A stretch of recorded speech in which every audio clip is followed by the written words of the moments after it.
राहुल गांधी आज उत्तर प्रदेश के दौरे पर रहेंगे। 12:30 बजे लखीमपुर खेरी में जीआईसी मैदान में अवामी जलसे से खिताब करेंगे। इसके बाद 2 बजे उन्नाव और 5:30 बजे कानपुर में अवामी जलसे से खिताब करेंगे।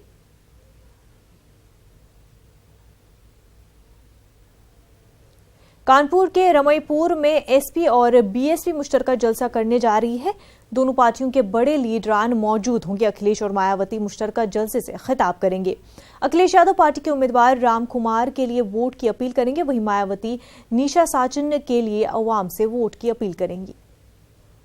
कांग्रेस की जनरल सेक्रेटरी प्रियंका गांधी आज उत्तर प्रदेश के कई मकामात पर सरगर्म रहेंगी। प्रियंका गांधी कांग्रेस कारकुनान और पार्टी के हामियों में जोश भरने के लिए आज फतेहपुर के खागा और गाजीपुर आ रही हैं। एक अवामी रैली और नुक्कड़ रैली करने के बाद प्रियंका गांधी हमीरपुर के लिए रवाना हो जाएंगी। प्रियंका आज खागा के लक्ष्मी राइस मिल अहाते में अवामी रैली से खिताब करेंगी।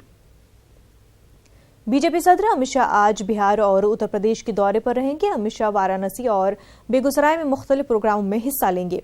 अमित शाह वाराणसी में वजीर आजम के रोड शो के लिए की जा रही तैयारियों का जायजा लेंगे। बिहार में एनडीए की तरफ से कदावर लीडरों की इंतखाबी तशहीर तेज हो गई है। इसी जमीन में अमित शाह एक बार फिर बिहार का दौरा करेंगे। इस बार वो मुंगेर, बेगूसराय और अजयपुर में अवामी रैलियों से खिताब करेंगे। अमित शाह मुंगेर में ललन सिंह के लिए लोगों से वोट की अपील करेंगे। अमित शाह का बिहार का ये दूसरा चुनावी दौरा होगा।